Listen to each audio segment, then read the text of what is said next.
Bonsoir à toutes et à tous et merci de nous retrouver sur Monaco Info. Nous sommes le mardi 13 février et voici tout de suite les titres qui font l'actualité. 70 ans d'engagement mis en lumière à travers une exposition. Pour fêter les 70 ans de la Croix-Rouge monégasque, une exposition de photos, objets, vidéos et œuvres d'art retrace les actions menées. Nous nous y sommes rendus. 19e édition du programme Jeunes Élec, les élèves de 4e étaient invités à tester différents modes de transport électrique. Nous avons assisté à cette journée découverte. Séance de travail pour l'opéra Peter Grimes de Benjamin Britten avant la première représentation le 20 février. Et en fin d'édition, notre Focus Info de ce mardi sera consacré au rendez-vous de sensibilisation d'Action Innocence. La Croix-Rouge monégasque fête cette année ses 70 ans d'existence. Plusieurs temps forts vont être organisés tout au long de l'année. Et pour débuter, cette exposition à la salle du quai Antoine Ier, elle plonge le visiteur dans l'histoire de la Croix-Rouge monégasque. Sandrine Nègre. Elle a été créée en 1948 par le prince Louis II, fut présidée successivement par le prince Régnier III, la princesse Grace, dont le bureau est exposé ici, et depuis le début des années 80 par le prince Albert II. La Croix-Rouge monégasque est liée à la famille Grimaldi, comme en témoignent les nombreuses photographies proposées au sein de cette exposition dédiée à la solidarité. Car cette rétrospective rend hommage à toutes les personnes qui ont apporté leur contribution à la Croix-Rouge monégasque. Ça a été beaucoup de travail, comme vous pouvez l'imaginer, mais c'est une exposition qui est encore plus monégasque que Croix-Rouge. Je veux juste m'expliquer, mais on voit tous des visages qu'on connaît, on voit tous des grands-mères, des parents, des copains, des amis, et je pense que c'est vraiment quelque chose de fédérateur et qui montre l'esprit fédérateur de la Croix-Rouge, la jeunesse, les personnes âgées, le dynamisme. Donc c'est vraiment un arbre bien enraciné et avec beaucoup de dynamisme. Et pour mesurer de près cet esprit fédérateur, justement, plusieurs espaces ont vu le jour dans la salle d'exposition du quai Antoine Ier.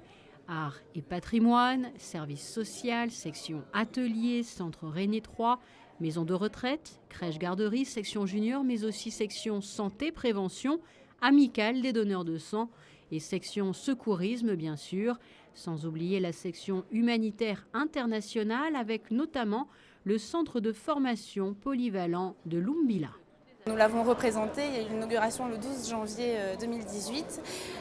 Ensuite, nous retrouvons aussi les d'autres actions comme Mantao avec les réfugiés au Mali, les jeunes filles d'aide domestique, l'Arménie et bien sûr le camp des migrants, l'ancien et le nouveau. En fait, nous avons fait un travail d'archives photos, vidéos, mais aussi on a trouvé d'anciens objets, on a réutilisé les nouveaux objets actuels. Et on a aussi intégré des œuvres d'art qui nous sont offertes en fait, lors des différents galas de la Croix-Rouge monégasque. Nous avons sélectionné plus de 1000 photos et vous retrouvez dans cette exposition à peu près 200 photos que l'on a exposées sous forme de dibons et de collages pour donner un effet un petit peu dynamique.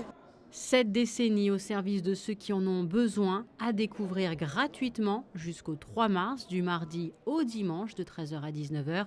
Salle d'exposition donc du quai Antoine Ier, le 3 mars, date anniversaire de la Croix-Rouge monégasque.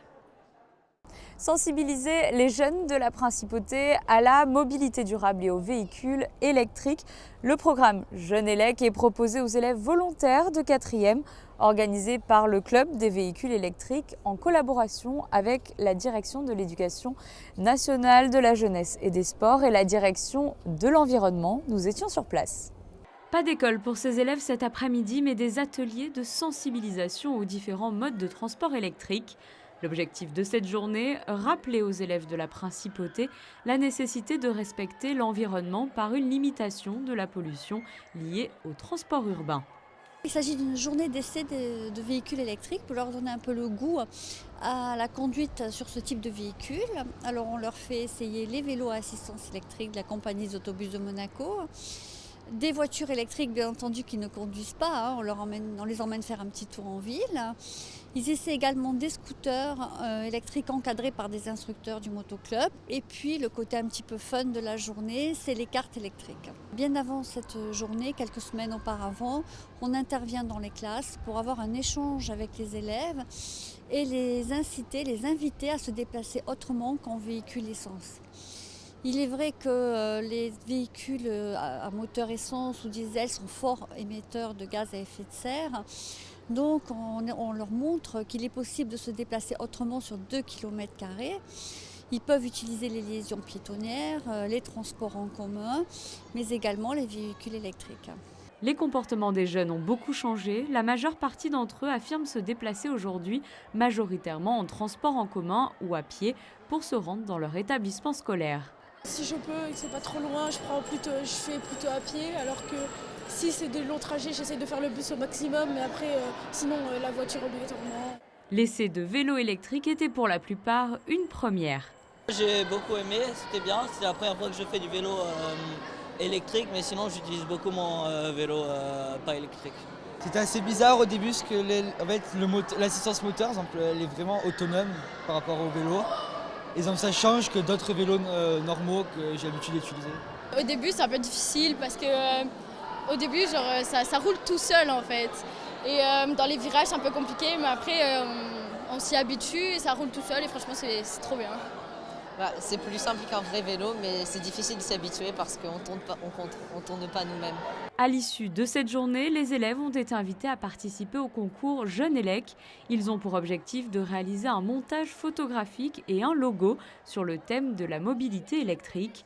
La remise des prix aura lieu comme chaque année pendant le Forum Ever, le mercredi 11 avril. Nous ouvrons une page culture. José Sacré vous propose un instantané d'une séquence de travail des équipes de l'Opéra de Monte-Carlo. Une préparation autour de l'opéra de Benjamin Britten, Peter Grimes, présenté pour la première fois à Monaco.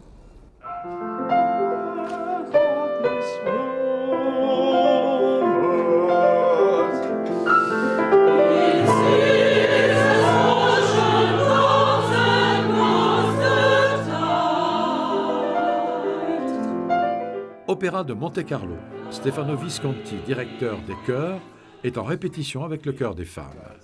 Pendant ce temps, à quelques mètres de là, a lieu une séance d'essayage de costumes.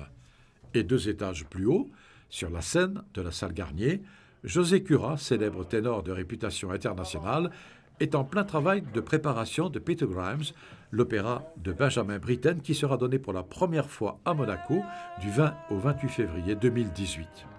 Lors du tournage de ce reportage, nous étions à 15 jours de la première représentation.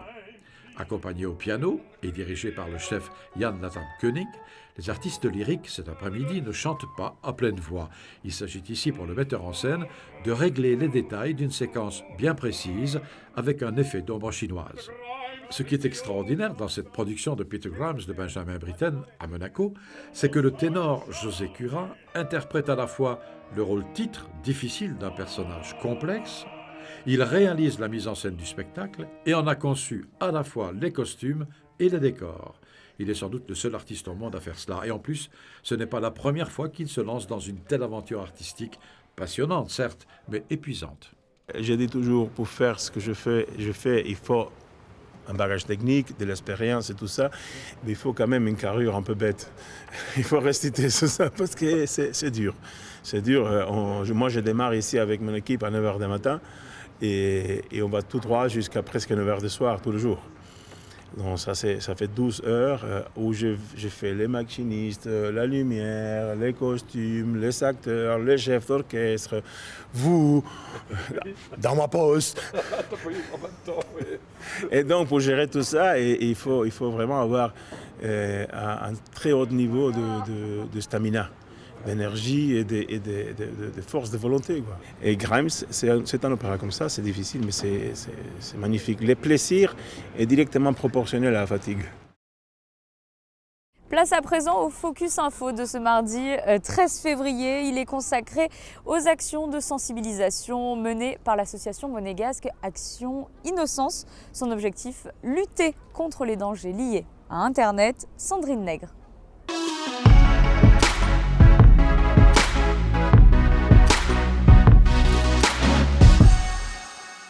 Nous sommes au cœur de l'auditorium du lycée technique et hôtelier de Monaco. Ce soir-là, pas de jeunes élèves, mais des parents venus assister à une réunion d'information organisée par l'association Action Innocence en collaboration avec la direction de l'éducation nationale, de la jeunesse et des sports. Objectif, mieux comprendre et repérer les dangers du web pour préserver les enfants et les adolescents au maximum. Je suis le papa d'une charmante jeune fille qui a 13 ans, qui est en 4e au collège FANB et qui, bien sûr, comme toutes ses petites copines, passe son temps sur son iPad, sur son téléphone. Bon, nous essayons bien entendu de contrôler, de vérifier tout en lui laissant de la liberté. Cela dit, comme tous les parents, je pense, il y a une inquiétude vis-à-vis de ce monde que nous sommes un peu étrangers, je dois l'avouer. Car aujourd'hui, la tablette et le smartphone font rapidement partie de la vie d'un enfant. Et avec l'accès à Internet, les mauvaises rencontres, mais aussi le cyberharcèlement et les images violentes peuvent apparaître très rapidement sur les écrans.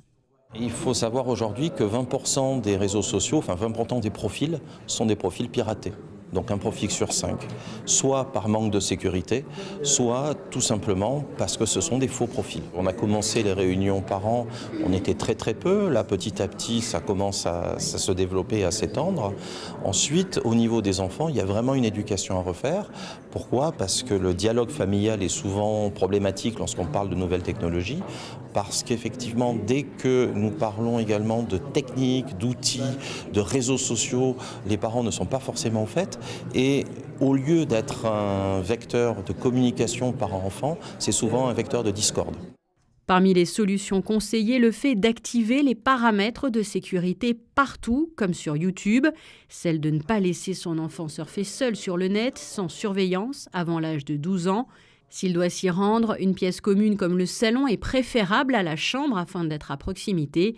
Concernant les jeux vidéo, pas de console avant 6 ans et regardez la signalétique de la Pan-European Game Information qui vous indique l'âge à partir duquel le jeu peut convenir à votre enfant. Parce que ce sont des endroits illimités où certains dangers arrivent très rapidement, comme des rencontres avec des inconnus, le harcèlement aussi qui peut se propager très rapidement et d'autres dangers, des prédateurs qui peuvent traîner sur Internet et ces choses-là.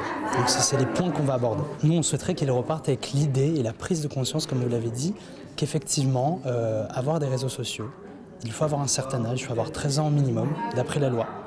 Et à partir de là, apprendre à paramétrer les applications.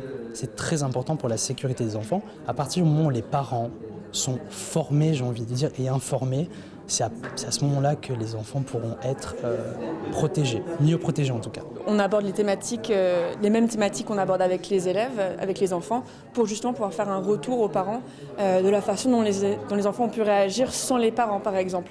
Et souvent on a des parents qui sont un petit peu surpris face aux choses qui peuvent ressortir, les paroles d'élèves notamment qu'on pourrait reprendre.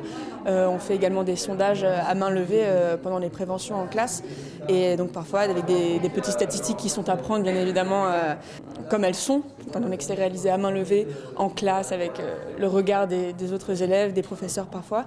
Mais parfois, voilà, des choses qui peuvent ressortir, qui peuvent surprendre les parents. Donc on s'axe premièrement là-dessus et deuxièmement sur tout ce qui tourne autour de la parentalité. Comment intervenir en tant que parent dans cette situation. Et au final, c'est peut-être pas forcément quelque chose qui est lié spécifiquement à Internet, mais voilà, comment être un parent en 2018. Le recours au contrôle parental est donc bien sûr conseillé parmi les logiciels de contrôle gratuits efficaces sur Android Custodio. Quelques jours plus tard, changement d'établissement scolaire, nous sommes au collège Charles III. Changement de visage aussi car aujourd'hui nous sommes avec plusieurs élèves de 6e. De manière générale, 70% d'entre eux ont Snapchat, 66% sont sur Instagram et quasiment 50% d'entre eux ont déjà vu des images choquantes. D'où l'intérêt de ces rencontres avec un agent de police de la Sûreté publique monégasque et un psychologue d'Action Innocence. Bonjour à toutes et à tous, merci de nous recevoir dans votre établissement. Si nous sommes ici, c'est à la demande de votre proviseur.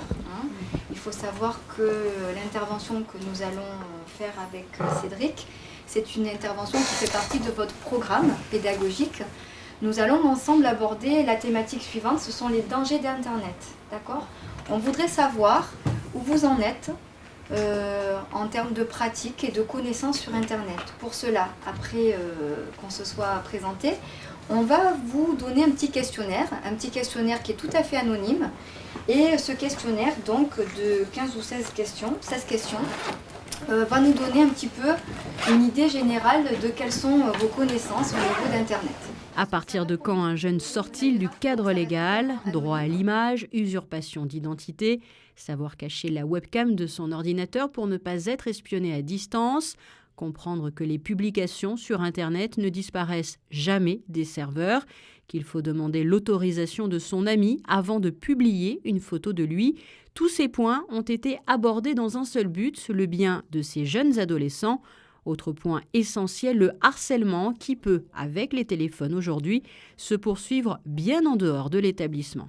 Si c'est par exemple un ami que vous faites confiance, il peut en parler à votre place parce que vous êtes sur une... Tout à fait, voilà, ça c'est très juste aussi. Effectivement, ce qu'on disait, des camarades peuvent tout à fait aller vous aider ou aller le dire à votre place, même si vous n'êtes pas d'accord, de toute façon ils auront à le dire. Hein? Moi je regrette, dans mon adolescence, j'étais au collège Charles III, j'avais un ami qui était dans la classe, j'étais en 5e, il se faisait harceler. Et à l'époque, on n'avait pas Action Innocence qui venait aussi souvent. Hein, on n'avait pas toutes ces journées du harcèlement, etc. Et du coup, je faisais rien. Pourquoi? Parce que j'étais là, je disais, ouais, mais si je vais dire quelque chose, les autres après vont m'embêter à moi aussi. Et en fait, si j'étais allé le dire discrètement à un CPE ou quoi, la CPE ou le CPE, ils vont pas dire, oui, c'est Cédric qui est venu nous le dire. Hein. Ils sont pas bêtes quand même, hein, ils vont pas faire des histoires. Hein. Ce type de séance va se poursuivre tout au long de l'année avec d'autres classes. Avis aux parents, prochaine réunion d'information le jeudi 19 avril à 20h au lycée technique et hôtelier de Monaco. Mais sachez que les équipes d'Action Innocence sont disponibles chaque mois pour vous aider. 2 adresses qui s'affichent actuellement au bas de votre écran. Voici pour l'essentiel de l'actualité en principauté. Un mot de météo à présent. Mercredi, un ciel en grande partie couvert, même si les éclaircies feront leur retour en cours d'après-midi, le temps restera instable. Des températures comprises entre 4 et 9 degrés. Peu de changements jeudi avec une journée très nuageuse et toujours un climat très frais. Même prévision pour vendredi avec une légère hausse du côté des températures l'après-midi. Les maximales atteindront les 12 degrés. Et pour poursuivre avec cette météo sur les tons de gris, le week-end sera frais et pluvieux. C'est la fin de ce journal, merci de nous avoir suivis. Je vous laisse tout de suite en compagnie de José Sacré pour les sorties cinéma de cette semaine.